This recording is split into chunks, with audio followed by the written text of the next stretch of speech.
11:31 మనం చదువుదాం. అయితే మనలను మనమే విమర్శించుకొనిన ఎడల తీర్పు పొందకపోదుము. ప్రభు సహాయం కొరకే మనం ప్రార్థన చేసుకుందాం. పరిశుద్ధమైన తండ్రి, జీవముల దేవా, నీ పాదములకు వందనాలు స్తోత్రాలు చెల్లిస్తూ ఉంటున్నాను. మరొకసారి నీ పాద సన్నిధిలో తండ్రి మమ్మల్ని ఉంచుతున్నాం. తండ్రి, నీ యొక్క వాక్యం చేత నన్ను మమ్మల్ని దర్శించండి. యోగ్యమైన రీతిలో నీ బలలో చేయవేయడానికి కృప చూపించండి.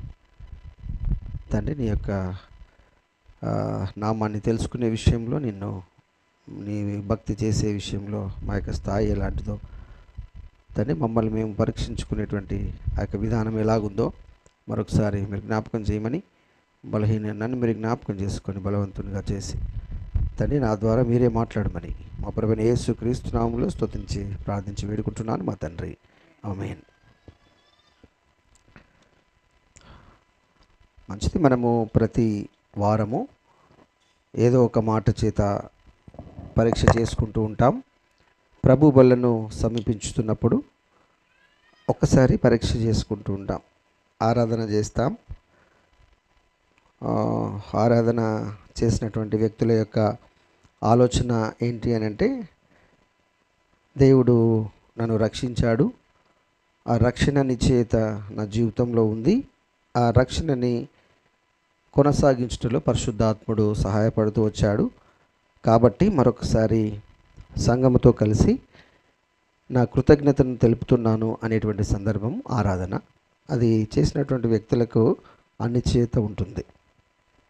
సరే, ఒకవేళ అలాగ లేకుండా చెబితే చేస్తే అది ఆరాధన కాదని మనము అనుకుంటాం. సరే, మరి ఇంత నిశ్చయత ఉన్నటువంటి వాళ్ళు మళ్ళీ తిరిగి ఎందుకు పరీక్ష చేసుకోవాలి అనేటువంటి ప్రశ్న మనకు ఎప్పుడు వస్తూ ఉంటుంది.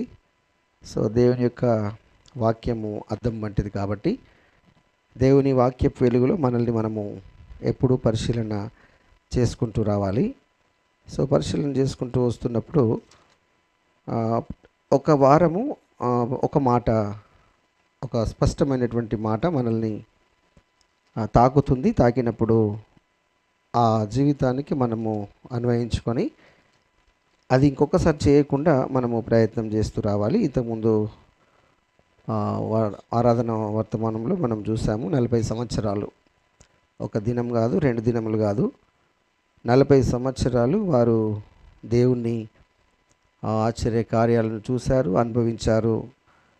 చివరికి ఆయనను ఎంతగా విసిగించారో వారి సొంత ఆలోచనలతో. దేవుని ఆలోచనలు ఒకటైతే వారి సొంత ఆలోచనలు ఒకటి. నడిచేటువంటి మార్గంలోనే ఉన్నారు, నడుస్తూనే ఉన్నారు, దేవుడి చేయి తింటున్నారు, తాగుతున్నారు, దేవుడు ఏర్పరిచినటువంటి నాయకత్వంలోనే నడుస్తున్నారు, కానీ వారి ఆలోచనలు వాళ్ళకే ఉన్నాయి. సో అలాగే ఉంటే నేను పోనీయలేదు అని దేవుడు అక్కడ జ్ఞాపకం చేస్తూ ఉన్నాడు. నూతన సంఘానికి, కొత్త నిబంధన సంఘానికి అది మార్గం, అది ఒక మాదిరిగా జ్ఞాపకం చేస్తున్నాడు. ఆనాడు 40 సంవత్సరాలు వీళ్ళు మీ పితరులు ఎలాగ చేశారో అని జ్ఞాపకం చేస్తూ వస్తున్నప్పుడు, మరి 40 సంవత్సరాల రక్షణ అనుభవం మనకు ఉంది అనుకుందాం. ఎగ్జాంపుల్, 40 సంవత్సరాల రక్షణ అనుభవం నీలో ఉంటే, మరి దేవునిలోనే ఉంటున్నాం, దేవునితోనే నడుస్తున్నాం, దేవుని వాక్యాన్ని చదువుతున్నాం, మరి దేవుని ఆలోచనలతో నడుస్తున్నామా అనేటువంటి ఆలోచన కూడా మనము చేయడానికి ఈ పరీక్ష సమయం. సో కాబట్టి వ్యక్తిగతంగా ఇది నేను మిమ్మల్ని ఏదో బ్లడ్ టెస్ట్ శాంపుల్ ఇవ్వండి, నేను మీ రోగాలన్నీ నేను ఇస్తానన్నట్టు కాదు. ఈ వాక్యాన్ని దేవుడే నీకు నాకు ఇస్తాడు. ఇచ్చినప్పుడు ఆ వాక్యపు వెలుగులో నువ్వే పరీక్షించుకోవాలి, నువ్వే తీర్పు తీర్చుకోవాలి. సో కాబట్టి ఇక్కడ మనం చదువుకున్నటువంటి మాట ఏంటంటే, మనల్ని మనమే విమర్శించుకుంటే, లేదా మనల్ని మనమే ఆలోచన చేసుకొని పరీక్షించుకుంటే మనకి ఏ ప్రాబ్లము ఉండదు. సో మూడవ కంటికి తెలియకుండా ప్రభు మనల్ని మార్చేస్తాడు. ఎంత మంచి మాట అండి. పరీక్ష, వ్యక్తిగతమైన పరీక్ష ఎంత మంచిది. మీరు నాకు చెప్పాల్సిన పని లేదు, నేను మీకు చెప్పాల్సిన పని లేదు. సో దేవుని వాక్యం మీకు వినబడుతున్నప్పుడు ఆ వాక్యము ప్రకారంగా మీరు మార్చుకుంటే మార్పు మీలో జరుగుతుంది. మార్చేవాడు దేవుడు. సో ఈ రెండు ఇంకొక వ్యక్తికి తెలియకుండా జరిగేటువంటి పనులు. కాబట్టి ఇది చాలా శ్రేష్టమైన సమయం ఇది. సో గద్దించేటువంటి వారు లేక కొంతమంది పిల్లలు చెడిపోయారు, వారి బ్రతుకులని ఛిద్రం చేసుకున్నటువంటి వారు ఉన్నారు. సో దేవుని వాక్యము మనల్ని ఎప్పుడు గద్దిస్తూ ఉంది, ప్రతి వారము గద్దిస్తుంది. మనం చదివినప్పుడు మనల్ని కూడా గద్దిస్తుంది, వ్యక్తిగతంగా చదివినప్పుడు కూడా.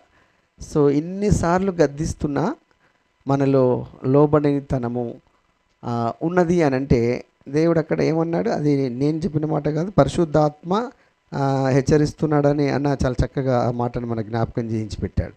సో అందులో ఎంత చక్కగా రాశాడు అని అంటే, పరిశుద్ధాత్మ ఇట్లు చెప్పుచున్నాడని చెప్పి కఠినపరుచుకున్నారు, పరీక్షించి శోధించారు. కాబట్టి నేను విసిగిపోయాను, వారెప్పుడు వారి హృదయాలోచనలో తప్పిపోతున్నారు, అసలు నా మార్గాలను తెలుసుకొనే లేదు నేను, కాబట్టి కోపంతో ప్రమాణం చేసినట్టు నా విశ్రాంతిలో ప్రవేశింపరని చెప్పాను. సో అది కింది మాట ఉంటుంది 12వ వచనంలో, జీవం గల దేవుని విడిచిపోవున్నట్టు విశ్వాసం లేని దుష్ట హృదయం మీలో ఎవని అందైన ఒకవేళ ఉండునేమో అని జాగ్రత్తగా చూసుకోండి అని అపోస్తలుడైన పౌలు ద్వారా హెబ్రీ సంఘానికి జ్ఞాపకం చేస్తూ పితరుల భక్తి జీవితాన్ని కదా, భక్తిహీనత జీవితాన్ని జ్ఞాపకం చేస్తూ ఇలా హెచ్చరిస్తున్నాడు. సో మీరు కూడా అలాగుండండి, మీ హృదయాలని కఠినపరచుకోకండి. దేవుడే తన హృదయాన్ని కఠినపరచుకుంటే ఇక మీకు ఎలా వస్తుంది? ఒక తండ్రి ఒక తల్లి హృదయాన్ని కఠినపరచుకుంటే పిల్లలకి ఫుడ్ ఉండదు, అసలు ఏమీ ఉండదు, వారికి ఎలాంటి సదుపాయం ఉండదు. సో ఈ లోక తల్లిదండ్రులే అలాగ చేస్తే ఎంత బాధలో ఉంటామో, మరి దేవుడే కఠినపరచుకుంటే సో మన బ్రతుకు ఎంత ఛిద్రం అయిపోతుంది. సో అది ఆలోచన మనం చేయాలి. సరే, మంచిది, మనము వాక్య భాగంలోకి వెళ్దాం. తిమోతి రాసినటువంటి మొదటి పత్రిక, తిమోతి రాసినటువంటి పత్రిక, మొదటి పత్రిక 4వ అధ్యాయము 7-8 వచనాలు. 4వ అధ్యాయము 7-8 వచనాలు. తిమోతి రాసినటువంటి మొదటి పత్రిక, తిమోతి రాసిన మొదటి పత్రిక అందరూ తీసి చదవండి. అక్కడ ఒక మాట ఉంటుంది, దాని గురించి మనం కొంతసేపు ఆలోచన చేసి దేవుని బలిలో మనం పాలు పొందుదాం. తిమోతి రాసినటువంటి మొదటి పత్రిక, తిమోతికి రాసినటువంటి మొదటి అపోస్తలుడైన పౌలు తిమోతికి రాసినటువంటి మొదటి పత్రిక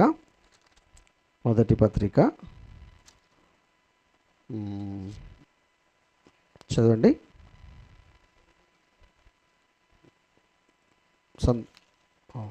తీసారా? 4వ అధ్యాయము 7-8 వచనాలు చదువుదాం. 7వ అధ్యాయంలో 7వ వచనంలో ఒక మాట ఉంటుంది, 8వ వచనంలో ఒక మాట ఉంటుంది. చదవండి. అపవిత్రములైన ముసలమ్మ ముచ్చట్లను విసర్జించి దేవభక్తి విషయములో నీకు నీవే సాధకము చేసుకొనుము. 8వ వచనం చదవండి. శరీర సంబంధమైన సాధకము కొంచెము మట్టుకే ప్రయోజనమవును కానీ దైవభక్తి ఇప్పటి జీవం విషయంలోనూ రాబోవు జీవం విషయంలోనూ వాగ్దానంతో కూడినదైనందున అది అన్ని విషయములలో ప్రయోజనకరమగును. ఇందులో ఒక మాట గురించి మనము కొద్దిసేపు చూద్దాము. ఇందులో దైవభక్తి అనేటువంటి మాటని మనం ధ్యానం చేయాలి కొద్దిసేపు. సో ఇక్కడ 7వ వచనంలో ఏమన్నాడంటే, అపవిత్రమైనటువంటి ముసలమ్మ ముచ్చట్లను మీరు విసర్జించాలి, దేవభక్తి విషయంలో నీకు నీవే సాధకం చేసుకోవాలి. దేవుని యొక్క విషయంలో నీ భక్తి సామర్థ్యాన్ని నీకు నువ్వే పెంచుకుంటలో సామర్థ్యం నువ్వే సాధకం చేయాలి.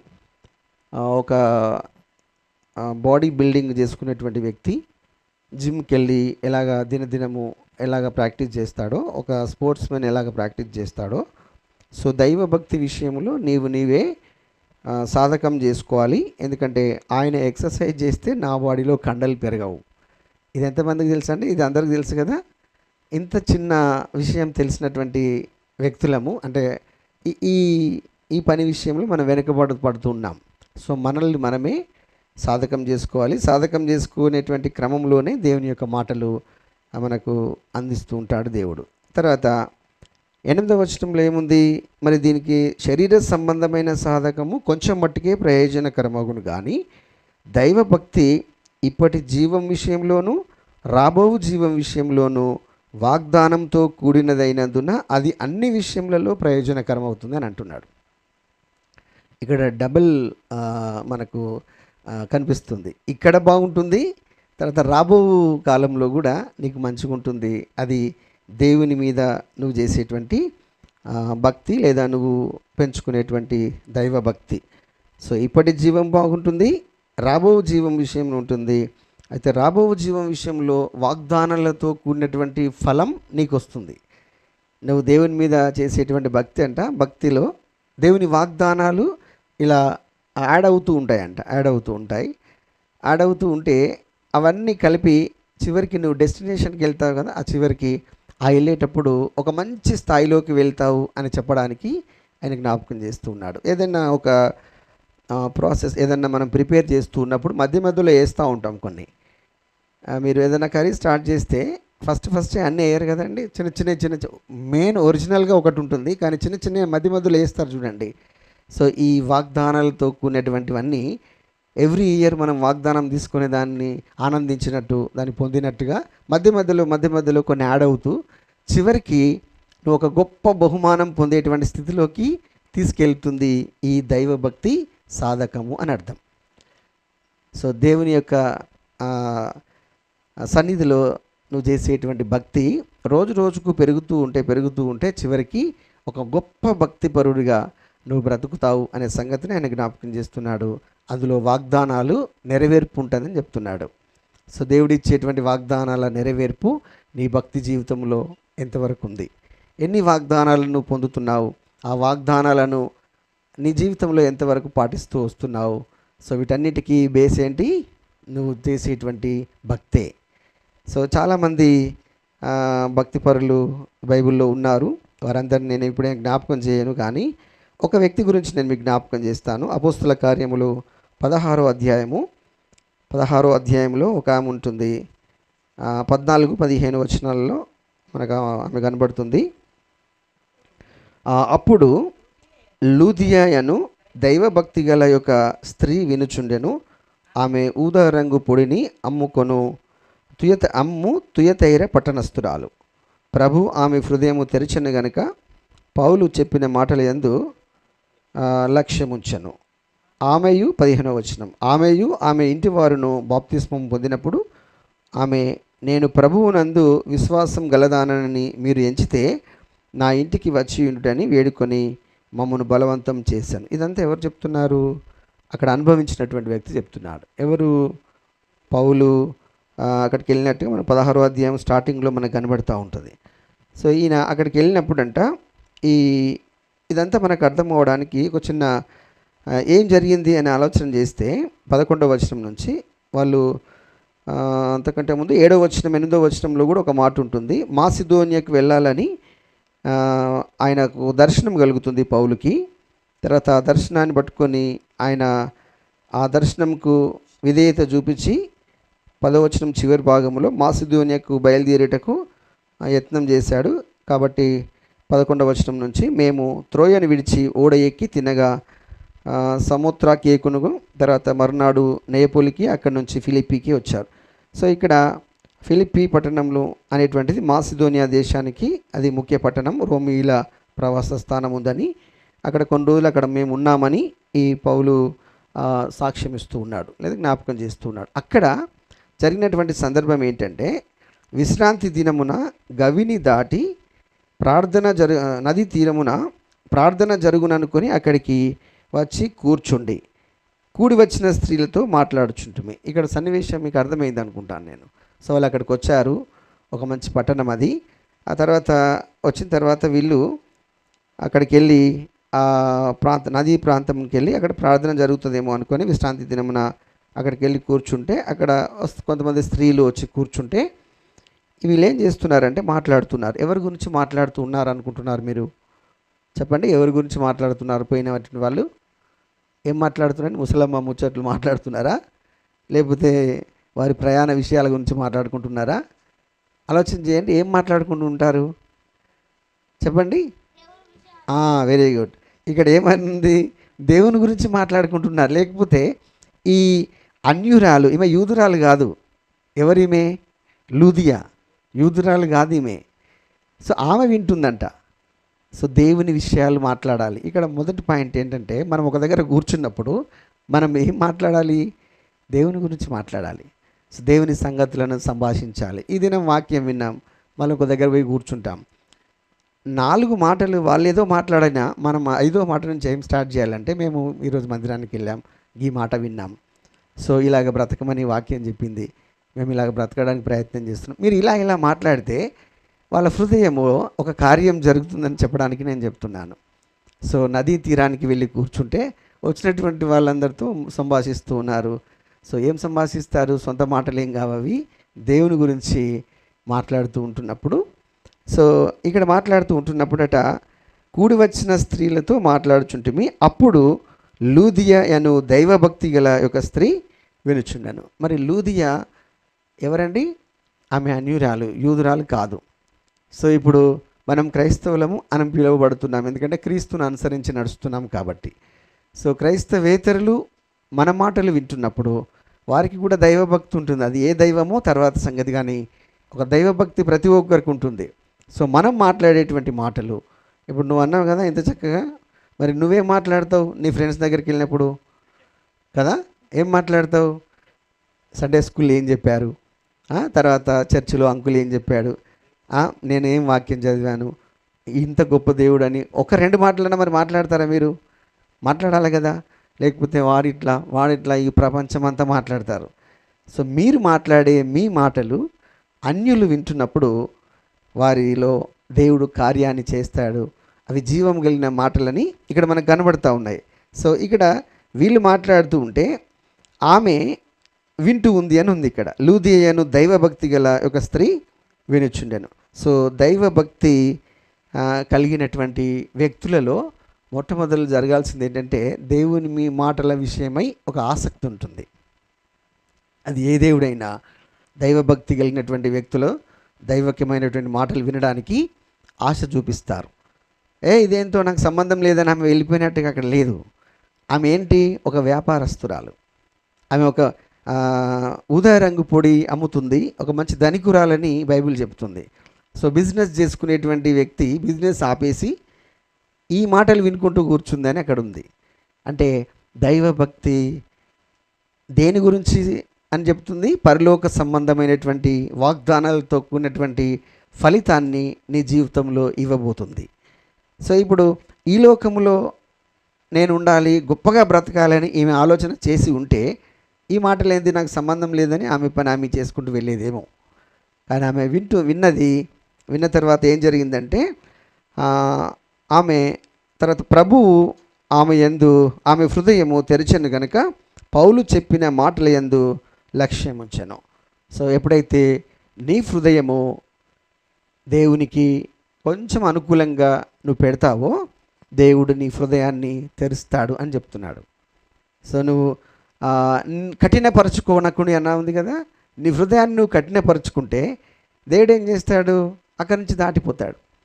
సో నీ హృదయం కనుక వినాలి అనేటువంటి ఒక చిన్న ఆలోచన, చిన్న భక్తి నువ్వు ఆయన మీద చూపిస్తే దేవుడు నీ హృదయాన్ని తెరిచి ఆ మాటల్ని నీ హృదయంలోకి వెళ్ళేటట్టు చేస్తే, అప్పుడు నీవు ఆ మాటల మీద లక్ష్యం ఉంచితే అప్పుడు నీ బ్రతికేమైపోతుంది అంటుంది, నీ బ్రతుకు మారిపోతుంది అని ఇక్కడ ఉంది. సో ఇక్కడ ఏం చేసేదట? ఆ మాటల యందు లక్ష్యం ఉంచెను. తర్వాత ఆమె ఇంటి వారును బాప్తిస్మము పొందినప్పుడు ఆమె బాప్తిస్మం పొందారు. నెక్స్ట్ లైన్లో ఆమె గురించి ఎక్కువ ఏం రాయలేదు. తర్వాత ఏం రాశాడు ఇక్కడ? లక్ష్యం ఉంచెను. తర్వాత ఏంటి? ఆమె ఇంటి వారు బాప్తిస్మము తీసుకున్నారు. ఇక్కడ 3 విషయాలు జరుగుతున్నది. విన్నది, విశ్వసించింది, తర్వాత ఏమైంది? బాప్తిస్మం తీసుకుంది. సో వినడం, దాన్ని నువ్వు నిజంగా అని విశ్వాసం ఉంచడం, ఆ విశ్వాసము క్రియల రూపంలో వెళ్తున్నప్పుడు ఒక సింబాలిక్గా నువ్వు బాప్తిస్మం అనుభవంలోకి రావడం. సో నీళ్ళల్లో మునగడం అనేటువంటిది అది ఒక సింబాలిక్ అనే. నువ్వు ఖచ్చితంగా నీళ్ళల్లో మునిగితే అదే బాప్తిస్మం అని మనం దాన్ని రూఢిగా నమ్మడానికి లేదు. గతంలో నేను చాలాసార్లు ఈ మాట చెప్తూ ఉన్నాను. ఎందుకంటే ఫిజికల్గా నీళ్ళల్లో ముంచితేనే అది బాప్తిస్మం. అలాంటి వారే బలలో చేయి వేయాలి. ఇలాంటి కఠినమైనటువంటి ఉద్దేశాలు ఇందులో ఎక్కడ క్లియర్గా లేవు అవి. ఎందుకంటే ఒకవేళ అదే నిజమైతే సిలువ మీద ఆ దొంగకి బాప్తిస్మం ఎవరిచ్చారంటే ఏం చెప్తారు మీరు? ఎప్పుడు తీసుకున్నాడు, ఏ నీళ్ళల్లో మునిగాడంటే ఎవరు చెప్తారు? ఏమీ లేదు. సో ఆ విశ్వాసము ఆ దేవుని యొక్క క్రియగా ఆయనలోకి వచ్చింది. ఆ విశ్వసించుట ద్వారా ఆయన నేడు నువ్వు నాతో కూడా పరదేశంలో ఉంటావు అనేటువంటి ఒక గొప్ప నిశ్చయత ఆయనకు అనుగ్రహించబడింది. సో ఇక్కడ మనము వింటున్నాం. ఇక నేను చెప్తున్నాను, ఇప్పుడు మనం వింటున్నాం. సో దేవుని వాక్యాలు వింటున్నాం. ఎన్నిసార్లు వింటున్నాము? మీరు వినుట మట్టుకు వింటారు కానీ వాటిని ఏం చేయరు అని అంటుంది వాక్యం. మీరు అసలు గ్రహించరు. సో వినడం ఎంతమంది వింటారు? క్లాస్లో ఎంతమంది? 60 మంది ఉంటారు. 60 మంది వింటారు. చెప్పేవాడు చాలా సోఫిస్టికేటెడ్, వెల్ ఆఫ్ టీచర్, మంచి గుడ్ టీచర్. బైబిల్ ఏమన్నా ఇది ఆర్డినరీ ప్రీచింగ్ అండి? ఇది ఒరిజినల్గా ఉన్నదే చదువుతున్నాం మేము. కొత్తగా మేమేం కల్పించట్లేదు, కల్పనా కథలు ఏం చెప్పట్లేదు. సో ప్రతిసారి ఇవే మాటలు చెప్తున్నాం. ఇది దేవుడు పరిశుద్ధాత్ముడు మనకు అనుగ్రహించిన మాటలనే చెప్తున్నాం. అది జరిగిన సంగతులే చెప్తున్నాం. మరి వింటున్నారు. మరి వాటిని ఏం చేయట్లేదు, మీరు అసలు గ్రహించట్లేదు. మీరు వింటున్నారు కానీ గ్రహించట్లేదు. సో పేరుకు మాత్రం మనము ఎక్కడ, మన ఆరిజిన్ ఏంటి, మన డిఎన్ఏ ఏంటంటే మా తాతలు, మా అమ్మలు, మా అమ్మమ్మలు, లేకపోతే ఈ వింగు ఆ వింగు, ఏదో ఒక వింగులో క్రిస్టియానిటీ అనేటువంటి చరిత్ర మనకుంది. అయితే వింటూనే ఉన్నాం. ఎంతకాలం వింటాం? 40 సంవత్సరాలు ఇశ్రాయేలు ప్రజలు దేవుని ఆ మార్గంలో నడుస్తున్నట్టే నడిచి అన్నీ తిని, అన్నీ త్రాగి, అన్ని విందులు, మనం కదా ప్రేమ విందులు చేసుకొని తిన్నట్టు వాళ్ళు అన్నీ తిన్నారు. చివరికి ఏమయ్యారు? కనుచూపు మేరలో అందరూ నిర్మూలించబడితే కొత్త తరం మళ్ళీ అక్కడికి వెళ్ళినట్టుగా మనం చూస్తాం, కనానులోకి.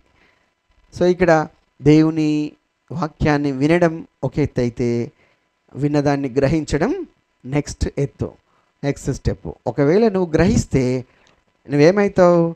గ్రహించడం అంటే ఏంటి? దాని మీద నువ్వు విశ్వాసం ఉంచడం. నిజమే కదా, ఈ మాట నిజమే కదా. ఇప్పుడు మనకు ఎవరు కనిపిస్తున్నారు? అన్యురాలైనటువంటి, యూదేతరులైనటువంటి లూదియా కనిపిస్తూ ఉంది. ఆమె పని చేసుకునేటువంటి వ్యక్తి ఆ మాటల మీద ఎందుకో దృష్టి ఉంచింది. కారణం ఏంటి? దేవభక్తి ఆమెలో ఉంది. ఇప్పుడు సజీవుడైన దైవభక్తిని ఆమె కనుగొంది, విశ్వసించింది. ఆ తర్వాత ఏమైంది? బాప్తిస్మం కూడా తీసుకుంది. అంటే బాప్తిస్మం తీసుకుందంటే ఏంటండి? క్రీస్తు రక్తములో కడగబడినటువంటి అనుభవము ఆమెకు వచ్చేసింది. అంటే నేను పాపిని, నేను ఇన్ని రోజులు చేసిన భక్తి ఏంటో నాకు తెలియదు, కానీ ఇప్పుడు ఈ వీళ్ళు చెప్తున్నటువంటి భక్తి అనేటువంటి దాని మీద ఆమె లక్ష్యం ఉంచింది. సో ఇక్కడ ఈ క్రియలు ఒకదాని వెంబడి ఇలా నడుస్తూ రావాలి, ఇలా జరుగుతూ రావాలి. సో నీ విశ్వాసము స్థాయి ఎక్కడ ఉంది? సో విశ్వాసం అనేటువంటి విషయం గురించి మనం మాట్లాడితే చాలా గొప్ప సంగతులు, గొప్ప జీవితాలు మనకు కనబడతాయి. సో విశ్వాసము క్రియ నెక్స్ట్ స్టెప్కి వెళ్ళకపోతే దాన్ని ఏమంటాడు యాకోబు?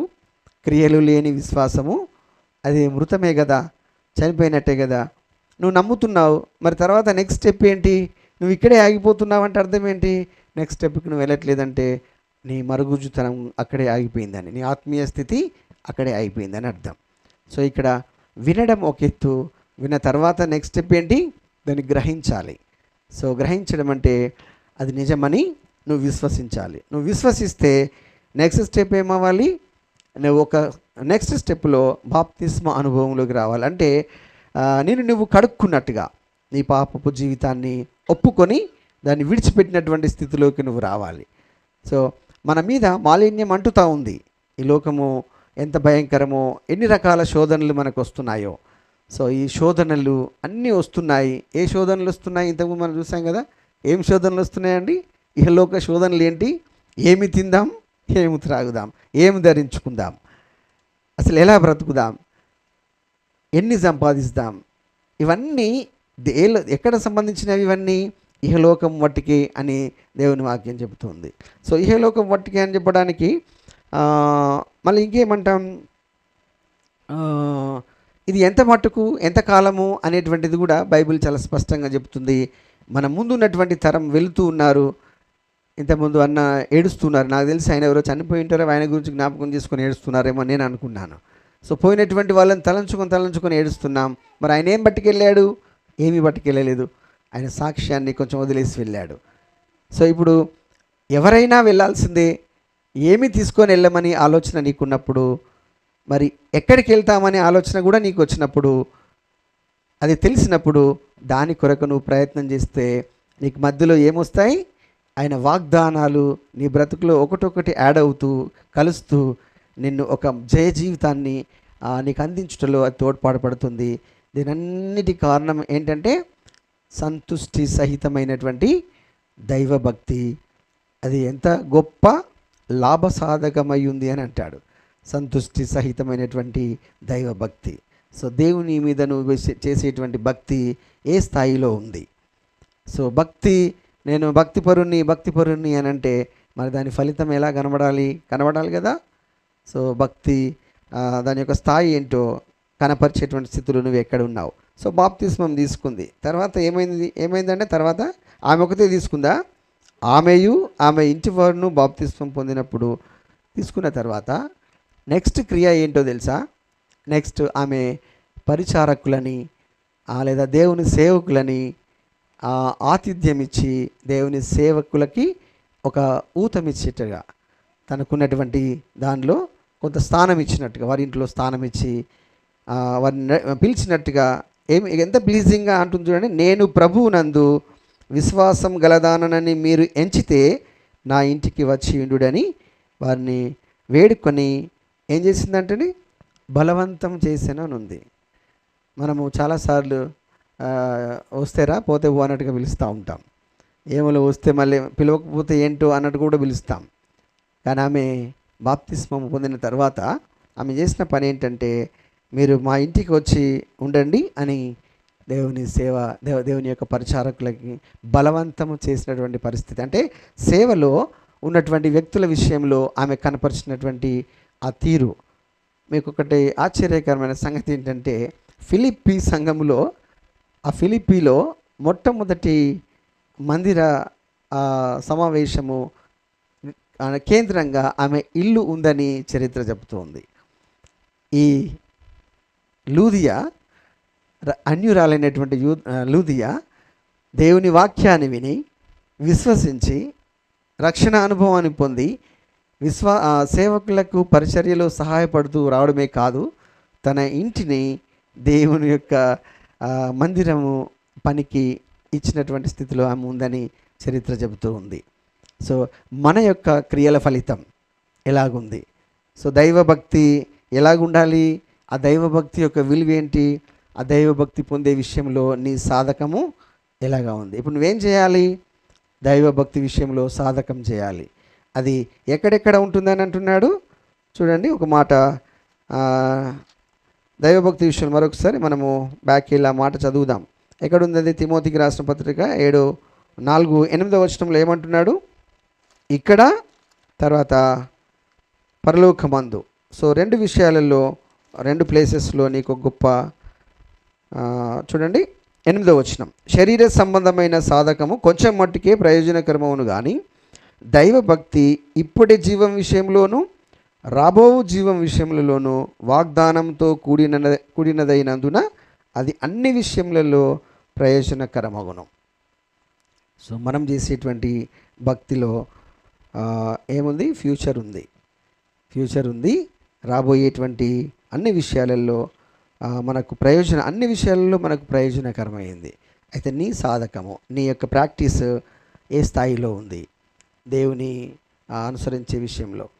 సో వినుట మట్టుకు వింటున్నారు కానీ గ్రహించట్లేదు. పెదవులతో ఆరాధిస్తున్నారు, వారి హృదయము దూరంగా ఉంది. సో 45 సంవత్సరాలు ఇశ్రాయేల్ ప్రజల వలె మందిరానికి వస్తున్నారు, పోతున్నారు, క్రైస్తవులని అందరిలో అనిపించుకుంటున్నారు. కానీ ఏం చేస్తున్నారు? వారి హృదయ ఆలోచనలతో, సొంత ఆలోచనలతో నడుస్తూ దేవుణ్ణి విసిగిస్తూ ఉన్నారు. సో దేవుడు ఆ కాలంలో విసిగిపోయాడు, ఈ కాలంలో కూడా విసిగిపోతాడు. ఎప్పుడు? ఆయనకు టైం వచ్చినప్పుడు. ఆయన విసిగితే, ఒకసారి ఆయన వస్తే ఆ టైంకి నువ్వు సరిగ్గా లేకపోతే, నువ్వు విడవబడితే ఎంత భయంకరం. సో నేను 40 సంవత్సరాల నుంచి ఇక్కడ ఉన్నా కదా, ఆయన అసలు పట్టించుకోడు.